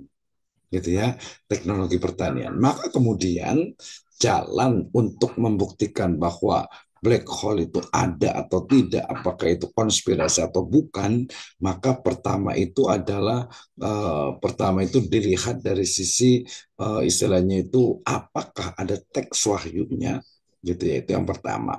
Yang kedua, jika tidak ada tidak interpretasi ataupun juga pendapat dari scientific ya saintis dari Islam atau yang Muslim ya. Nah, kalau tidak ada berarti kemudian orang-orang non Muslim misalnya, berarti kita komparasikan ya dalam tanda petik itu kita adu, kita cari kebenarannya apakah itu betul atau tidak. Jadi kalau di mata kuliah ini dan juga karena kita fokusnya juga ke hukum keluarga gitu ya. Jadi kalau terkait dengan black hole itu sama juga dengan teori tadi misalnya flat earth gitu ya. Bumi itu apakah bulat, lonjong, elips atau flat gitu ya atau rata gitu ya. Apakah di kutub mana tuh kutub utara sana itu ada kehidupan gitu ya. Nah, apakah di bawah es Antartika itu ada kehidupan? Nah, itu perlu menggunakan jadi dalam Islam itu kombinasi antara teks nas wahyu dengan sains dengan ilmu pengetahuan observasi eksperimen tajribi dan juga nanti juga dengan sesuatu yang sifat itu mungkin interview ke ahli Gitu ya. Tapi kalau ditanya pendapat Bapak gimana nih tentang konspirasi gitu ya, tentang apa tentang black hole ini. Saya rasa karena ini masih sifatnya itu science dan sangat debatable, maka kita belum bisa menyimpulkan sebelum memang ada eh, tahap di mana teori-teori tentang black hole itu kemudian diuji dan memang menjadi sebuah ilmu. Ingat tadi tahapannya itu ya, tahapannya itu sama juga nih mungkin ketika ditanya nih, mungkin saya tidak akan bisa jawab nih ketika betul tidak manusia itu sudah pernah ke bulan. Nah, itu kan ya. Nah, mungkin saya nggak bisa jawab gitu. Karena apa? Karena saya harus buktikan apakah video itu adalah hoax ya. Apakah video ketika Albert Einstein, Edwin Aldrin dan yang lainnya itu Albert Einstein lagi nih. Neil Armstrong dengan Edwin Aldrin itu ke bulan, apakah itu betul-betul asli syutingnya itu di bulan, di video di sana atau mungkin itu adalah konspirasi atau mungkin manipulasi. Saya belum bisa membuktikan karena memang bukan bidangnya. Ya, nah tinggal kita bisa sampaikan. Nah, kalau memang sudah sampai ke bulan, kemudian apa nih istilahnya itu kelebihan ataupun juga manfaatnya secara real untuk agama, untuk kehidupan kita juga tidak terlalu signifikan. Nah, tapi kita tidak bisa menyimpulkan sebelum betul tidak bahwa manusia itu pernah ke bulan. Karena memang perlu adanya analisis mendalam terkait dengan berita, informasi, video dan sebagainya. Itu Kang Agung ya. Gitu. Oke, ada Pak, ini lagi. siapa Pak? Terima kasih Pak. Tapi menarik nih. Ini sebenarnya nanti masuk ke metodologi penelitian. Jadi yang keempat ini, kita kan belajar itu di filsafat umum itu pertama ontologi, yang kedua apa? Ontologi, yang kedua epistemologi, yang ketiga aksiologi, Aksiologi. yang keempat metodologi. Ya. Kalau epistemologi itu mencari tentang ilmu pengetahuan. Kalau ontologi ini sebenarnya agak-agak sedikit agak sedikit ekstrim sebenarnya itu tentang keberadaan ya, tentang keberadaan alam semesta, tentang keberadaan manusia, tentang keberadaan ya kalau di non muslim itu Allah Subhanahu wa taala gitu ya. Kenapa di ayat Al-Quran itu disebutkan wanafahna mirruhina? Kenapa kata ruhina? Nah, nanti itu kalau di mungkin di kampus itu akan menemukan nanti teori tentang emanasi. Kayak gantian ya, Pak Kang Agung bisa mau tanya nih. Pernah dengar teori tentang emanasi? Belum Pak, belum Belum. seutuhnya tahu. Nah, Ya. jadi emanasi itu kaitan dengan gini. Jadi manusia itu kan dia ada dua dimensi ya. Manusia saya nih kita semua itu kan dua dimensi itu. Ada dimensi jasad, jasmani kita kan ya. Tapi ada sesuatu yang menggerakkan jasad yaitu ruh. Kalau jasad mungkin dari lahir, kecil, dewasa, tua, bangka, meninggal, mati gitu ya, meninggal lah ya. Nah, tapi apakah ruh itu juga dari kecil? Ada nggak ruh anak-anak, ruh orang dewasa, ruh nenek-nenek gitu ya? Ruh itu mati nggak? Ruh itu meninggal nggak? Kemudian Enggak ruh Pak, itu enggak ya. abadi Pak, Ya, abadi, ya. abadi, Tidak, Pak. abadi. Ruh itu dari mana? Ruh itu dari mana sumbernya? Dari Nur Pak, dari Nur Pak. Nur mana ya? Nur mana ya? Ada yang berpendapat dari Muhammad, Muhammad. Ada yang berpendapat Nur eh, Nur Allah. Nah, ya betul ya. Mungkin kalau kita sebut saja kalau Nur Muhammad itu dia teori ya. Itu teori dan ya kita harus bisa buktikan gitu ya. Tapi kita ambil saja pendapat yang kedua lah tadi. Nurullah itu cahaya Allah. Nah, antara cahaya dengan sumber cahaya kira-kira sama atau tidak ya? Beda Pak, Tidak, Pak. beda Pak. Beda Beda. ya, beda. Jadi antara cahaya dengan Iya. sumber cahaya ini kan cahaya ini lampu. Iya. Lampunya dengan cahaya itu kemana-mana. Tapi apakah Sama kayak air itu dan adalah sumber air. kemudian Allah itu adalah terus hubungannya itu seperti apa antara cahaya dengan sumber cahaya dengan Kang Surya nih kayak please nih mau komentar nih. Itu tentang ontologi sebenarnya itu. Tentang keberadaan termasuk semesta ini. Oh, Kang Surya mau komentar dulu nih. Kayak gimana nih? Tadi tentang cahaya dengan sumber cahaya apakah sama gitu. Kemudian kalau kalau kita orang meninggal kan kita apa irtija ya. Jadi innalillahi wa inna Interupsi Bapak. Izin. ilaihi rojiun. Ya, boleh silakan Kang Tris. Ya, Assalamualaikum warahmatullahi wabarakatuh. Waalaikumsalam warahmatullahi wabarakatuh. Terima kasih banyak. Kang Surya saya izin dulu ya. Oke, ini nih Bapak, apa namanya? Tadi Kang Agung udah masuk ke teori konspirasi, konspirasi dan lain sebagainya. Ini saya ingin kembali lagi ke filsafat ya, Bapak. Eh, apa namanya? Kan kita tahu bahwa ilmu pengetahuan ya dasarnya itu adalah apa namanya? eh, berlandaskan kepastian ya. Kemudian agama bermula dari keyakinan. Nah, ini kan filsafat yang akan kita kita pelajari. Saya pikir ilmu pengetahuan dengan agama saya sudah cukup ya. Ini pentingnya kita belajar filsafat ini untuk apa Bapak? Ini perlu saya dalami dulu Pak. Terima kasih saya kembalikan. Oke, terima kasih. Seperti tadi saya sebutkan bahwa ilmu filsafat itu adalah ilmu yang mengkaji tentang fenomena yang tidak bisa dicerna oleh panca indera. Artinya dia tidak bisa dicerna oleh kebenaran yang sifatnya itu ilmiah, saintifik. Jadi sesuatu yang nggak bisa dicerna oleh panca indera itulah ranahnya nanti dua sebenarnya itu filsafat dan agama. Ketika ditanya kita ditanya nih misalnya setelah manusia itu meninggal itu kemana? Di sains nggak bisa dijawab tuh, ya nggak bisa dijawab itu. Nah kemudian kalau umpamanya kalau umpamanya dia misalnya manusia itu dia sebenarnya asalnya itu sumbernya itu dari mana? Nah, ketika paradigmanya itu adalah materialisme dengan teori kausalitasnya, ya maka dia akan mengatakan ya pasti manusia itu adalah hasil dari sebuah evolusi. Kenapa? Karena adanya sesuatu itu karena memang sebelumnya itu ada sebabnya. Jadi ada teori sebab akibat. Nah, oke. Kemudian tadi definisi sebuah kebenaran dan juga sebuah istilahnya itu ilmu pengetahuan yang pasti.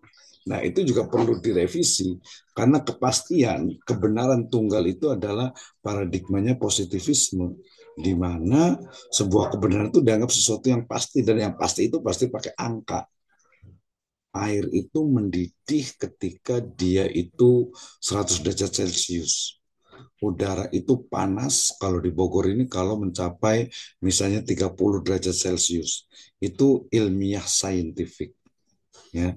Nah, tapi tidak semuanya juga gitu, tidak semuanya bisa diilmiahkan, disaintifikkan. Apalagi tadi kaitannya dengan agama, tentang keyakinan, kemudian tentang sesuatu yang memang di luar nalar. Jadi filsafat itu sebenarnya mempelajari tentang sesuatu yang tidak bisa dicerna oleh panca indera. Ya, makanya kita ada filsafat alam, ada filsafat ketuhanan, ada sifat manusia, gitu ya. Nah, itu ya. Nah, tentang kebenaran tadi tentang sebuah keyakinan agama, kalau saya cenderung itu dia sebenarnya bukan hanya keyakinan, bahkan dia juga bisa melibatkan rasionalitas. Ya, tapi di sisi lain dengan budaya timurnya kita juga mengenal adanya hati atau rasa. Nah, itu juga kadang diabaikan tentang rasa, tentang hati, tentang sesuatu yang mungkin dia bukan rasional. Nah, itu nanti ada filsafat ketimuran yang lebih kepada hati atau mungkin bahasanya adalah lebih ke arah spiritualitas. Seperti itu. Tadi Kang Surya mau komentar nih kayaknya nih. Ya nanti kita akan detail satu-satu ke depan itu ya. Jadi kita belajarnya sebanyak nanti ada challenge-nya juga biar ada learning experience ya. Jadi nanti masing-masing karena ini orangnya juga nggak banyak seperti yang di ekonomi syariah juga nanti koordinatornya ini siapa nih? Ketua kelasnya nih. Farhan, Pak. Farhan ya. Jadi nanti setiap orang itu kita akan kasih challenge ya untuk apa membahas satu tokoh yang mulai dari Thales, ya, Anaximenes, Anaximander, Plato, Socrates, ya, kemudian juga Aristoteles, gitu ya. Nanti setelah UTS itu nanti ada Ibnu Khaldun, ada Al-Khwarizmi, ada Al-Farabi, ada Al-Kindi, sampai kepada mungkin yang kontemporer sekarang, ya, yang mungkin disebut dengan agnostik, ya, kayak si Rocky Gerung, gitu ya. Dia percaya Tuhan tapi tidak mau beragama, gitu kali ya, mau beragama, gitu ya, percaya Tuhan tapi yang nggak mau beribadah, gitu kan. Nah, itu banyak terjadi sekarang ini, gitu ya. Jadi kalau saya sih lebih cenderung, kita nanti ada yang bertanya juga, dalam Islam gimana sebenarnya filsafat itu ya. Jadi begini, kalau kita belajar filsafat itu kan dari mulai sejarahnya, gitu ya. Kenapa? Ya sejarahnya kalau dipahami dari perspektifnya Western tentu saja adalah apa? Adalah di Yunani. Dan kita pahami bahwa Yunani itu adalah satu negara yang memang ya belum ada sih uh, naskot yang menunjukkan di sana itu ada nabi dan rasul. Ada yang bilang katanya si Aristoteles itu adalah nabi, katanya gitu ya. Tapi itu kan perlu nas, gitu ya, nggak bisa. Walaupun keyakinan-keyakinannya, gitu ya, tapi ada beberapa yang mengarah kepada prima causa atau keesaan akan adanya Tuhan misalnya, gitu ya. Atau mereka sendiri, Plato sendiri pernah ke mana tuh, Alexandria, pernah ke Mesir, pernah ke Yerusalem, gitu. Artinya mereka juga bersentuhan dengan misalnya ahlul hikmah, misalnya Luqman al-Hakim. Ada satu bacaan sih menyebutkan bahwasanya mereka itu muridnya dari Luqman al-Hakim, ya. Oke, itu ya. Oh, baru sudah nanya absen aja nih ya. Absennya ada di ini ya, di mana di mana nih ya? Adanya di kampus nih. Saya lihat dulu ya. Kita lihat di kampusnya nih. Ya, ada semua, udah ada di kampusnya semua belum ya? Belum, Pak. Belum ya. Ini pertemuan yang keberapa nih ya? 16 18 ini, sebentar saya lihat. Ini pertemuan yang Tiga. coba saya lihat absensinya, diskusi materi agenda, catatan. Ini kelas A1 Selasa. Iya, oh ini nih betul nih. Ini sebentar catatannya, nanti kehadiran. Nanti saya share ininya, tapi bisa ketuanya bisa dinikan juga ya. Untuk absensinya, presensinya itu sekarang sudah pakai ini, sudah pakai apa namanya, C1, sudah pakai ruang B, ini kelas semua ini 16 pertemuan sebentar di kampus ini sebentar, kelas 2 SKS, aksesnya, catatannya, dan nanti semuanya dari sini. Nanti mungkin sementara bisa minta bantuan dari ke ini aja, apa, ketua kelasnya aja ya, untuk nanti saya kan di nanti semua absennya ada di kampus semua, jadi yang absennya saya gitu di sini. Tapi kelihatan kok, saya udah print screen juga ya. Sini ada Nuri Sintia, ada Surya Dinata, Agung Satria, Nur Zahra, Lisdayanti, Muhammad Liman, Idris Ahmad, Nurul Aini, Muhammad Ansori, Ismail Laila, Muhammad Farhan Fadila, Agus Nasrullah, Muhammad Arfin, dan Ibrahim. Ya, saya print screen aja. Ya, nanti kan presensinya kelihatan ya. Intinya itu, jadi belajar kita sih lebih santai, dan saya senang nih ketika ada yang bertanya kemudian juga bicara tentang ini, karena memang ilmu ini agak sedikit serius, kemudian berpikir, tapi saya akan bawa ke santai. Dan paling penting, bedanya kalau filsafat barat itu dia mencari Tuhan, kalau filsafat Islam itu Tuhan itu sudah ditemukan, tinggal membuktikan keberadaannya. Bedanya itu. Jadi tidak liar, istilahnya itu apa, betul-betul bebas, tidak seperti itu, karena filsafat Islam itu sudah sangat, termasuk juga filsafat ilmu dalam Islam. Nanti baca di epistemologi Islam. Kemudian tadi buku-bukunya nanti saya siapkan, nanti saya share juga. di RPS tadi sebenarnya saya sudah share juga di kampus juga gitu ya. Dan nanti tinggal ambil aja. Terus nanti ada yang beberapa kuliahnya juga di mata kuliah lain juga ada di mana di YouTube saya juga ada, nanti bisa buat baca-baca. Tapi saya senang siapkan kalau sebelum kuliah itu pertanyaannya. Insya Allah nanti untuk pertemuan besok kita akan bahas tadi lebih detail tentang uh, ontologi, kemudian aksiologi, ya sebelumnya lagi ada epistemologi dan metodologi. Kita akan belajar sama-sama. Kemudian tadi untuk apa tadi siapa ketuanya? Farhan ya. Farhan ya. Oh ya benar Farhan ya. Nanti siapkan ininya masing-masing orang itu membahas satu tokoh filsafat dengan pemikirannya. Sistematikanya ada nanti saya akan sharekan ya. Seperti itu. Baik, terima kasih. Ini waktunya sudah masih ada tapi bisa buat istirahat dulu. Kita jam 8 sampai 9.30 saja lah. Sisa nanti kita tambahkan dengan apa? Dengan challenge dan sebagainya. Sebelum ditutup, ada pertanyaan. Ada yang mau nanya lagi nggak nih? Silakan, Kang Surya. Kang Surya.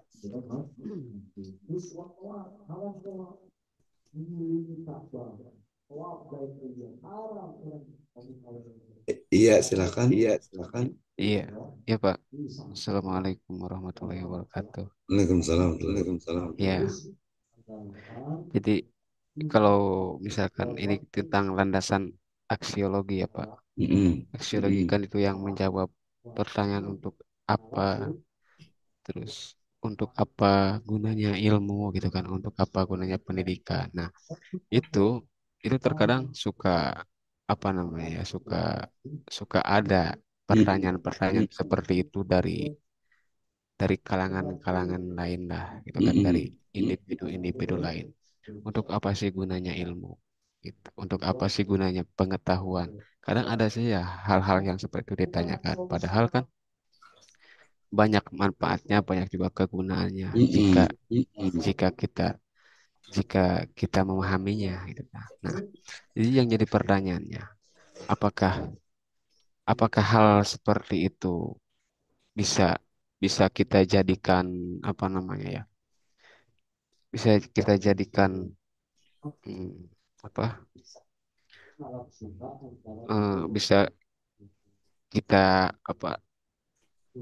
Kadang kita bingung untuk menjawabnya gitu Pak, karena dia suka ada saja jawaban-jawabannya. Nah, untuk mengatasinya gitu Pak, untuk mengatasinya seperti apa gitu Pak? Barangkali Bapak ada solusi untuk saya gitu. Ya, oke, terima kasih. Terima Ini kasih. jawabannya masih Jawabannya abstrak sih, masih ya, abstrak, langsung to the point to gitu the ya. point gitu. Terus to the point Terus gitu. the point Jadi gitu. pertama begini, Pertama ketika begini, kita ketika kita mendapatkan satu mendapatkan pertanyaan, pertanyaan, ya, maka ya, sebaiknya maka periksa sebaiknya dulu bisa dulu siapa yang siapa bertanya, yang kemudian dasar dari pertanyaan itu apa, kemudian isi dari pertanyaan itu apa. Gitu. Jadi nggak bisa langsung jadi nggak bisa serta langsung tekstual itu menjawab. seksual itu menjawab. Biasa banyak Biasa banyak kalangan tertentu kalangan gitu ya. tertentu, Kadang mereka bertanya kadang mereka tentang bertanya misalnya misalnya Muhammad Muhammad hakikatnya misalnya. hakikatnya misalnya. Ada juga yang bertanya Ada juga yang bertanya misalnya itu ketika misalnya Nabi ketika SAW Nabi apa bersyahadat misalnya, syahadatnya itu bagaimana gitu kan ya. Masa asyhadu anna atau asyhadu anni Muhammad Rasulullah, asyhadu anni Rasulullah, itu kan ada pertanyaan juga. Ada juga sampai pihak-pihak tertentu yang bertanya tentang makna dari misalnya itu titik satu titik di bawah bak. Gitu. Ini ada Agung Satria juga kode apa simbolnya itu apa titik koma ya, titik koma. Itu maksudnya apa gitu kan ya. Jadi perspektifnya yang bertanya itu seperti apa? Itu perlu kita pahami karena disiplin ilmu itu berbeda-beda. Ada mungkin orang melihatnya itu dari perspektif tadi rasional, filsafat. Ada juga yang dia penggunaan bahasa. Misalnya ketika ditanya, duluan mana ayam sama telur? Jawabannya yang mana? Duluan mana ayam sama telur? duluan ayam Pak. Iya, karena yang Iya, diucapkan karena yang ayam. diam. Iya gitu kan. Iya gitu kan. Perspektifnya. Perspektifnya. Tapi jawabannya makanya kita mau jawab itu dari perspektif yang mana gitu. Nah, sehingga kemudian ketika seseorang itu bertanya, misalnya dia nanya spesifik tadi, buat apa ilmu pengetahuan, buat apa ilmu, gitu ya. Ya, kita jawab pertama misalnya perspektif ontologis misalnya, ya keberadaan ilmu, gitu ya, akan menjadikan apa sesuatu itu bisa kita pahami dengan benar. Ilmu itu adalah satu realita yang dibuktikan, ya, yang dibuktikan secara terus-menerus melalui pendekatan ilmiah, kan ya. Kemudian apa yang Anda maksud itu adalah ilmu, lihat dari perspektif epistemologi, sumbernya dari mana, cara mendapatkannya bagaimana, ukuran kebenarannya seperti apa, kemudian ada tidak manfaatnya untuk masyarakat, pakai pragmatisme itu ya, itu. Kemudian dari sisi aksiologi, ilmu Anda itu apakah memang ada manfaatnya secara action gitu, atau mungkin hanya teori, gitu kan ya. Ketika kita belajar misalnya tentang filsafat ilmu itu, apakah ini teori? Tidak, gitu. Justru ini relevansinya dengan hukum keluarga, dengan ekonomi, dengan pendidikan itu akan nampak sekali. Ya, bagaimana dasar dari pemikiran tentang ilmu kemudian menjadi bagian tidak terpisahkan dari hukum. Kenapa kalau di HKI itu seseorang itu ya misalnya apa talak gitu misalnya harus menunggu salah satu kuru ya sampai 3 kali kuru, gitu kan ya. Ya mungkin kalau pendekatan sains bisa, ya pendekatan ilmiah mungkin bisa, pendekatan alamiah itu bisa. Tapi yang paling benar tentu saja mestinya karena kaitannya dengan hukum agama ya pendekatan ilahiyah itu. Seperti itu ya. Jadi ketika ada orang bertanya, pastikan dulu bagaimana sebenarnya eh, sesuatu yang menempel pada pertanyaan itu. Jadi jangan hanya fokus kepada pertanyaan, tapi kenapa pertanyaan itu muncul, dari siapa, bagaimana ketika orang itu menanyakannya. Nah, gitu. Jadi bisa jadi dia cuma ngetes doang, bisa jadi karena kita perspektifnya ilmu hukum tuh kesannya itu tekstual. Mungkin nanti dari ilmu disiplin ilmu yang lainnya, kejiwaan, psikologi dan sebagainya, yang mungkin dia tidak teks tapi dia makna. Tadi saya dulu ingat sekali tuh ketika ditanya tentang apa sih makna titik di bawah bak gitu, huruf bak gitu. Terus juga apa ya lam alif itu. Nah itu dia karena disiplin ilmunya itu perspektifnya itu berbeda. Sehingga ketika kita jawab dengan perspektif yang berbeda, pasti dia akan tertawa atau mungkin disalahkan. Gitu. Jadi pahami dulu pertanyaannya, nggak bisa langsung langsung menjawab, seperti itu. Ya, oke Kang Surya, Siap, Kang Pak. Surya. Terima kasih. Belajar Terima kasih, Pak. semuanya, ya kita akan lebih dalam lagi membahas tentang materi ini. Kita tutup, kita akhiri. Ya, terima kasih untuk semuanya. Jazakumullah khairan katsira. Kita tutup hamdalah dan doa kafaratul majelis. Alhamdulillah rabbil alamin. Subhanakallahumma Wasbihamdik. anta astaghfiruka wa atubu ilaik. Wallahu muwaffiq ila aqwamit thoriq. Wabillahi wal hidayah. Assalamualaikum warahmatullahi wabarakatuh. Waalaikumsalam warahmatullahi Waalaikumsalam wabarakatuh. warahmatullahi wabarakatuh. Terima kasih, Pak. Ya.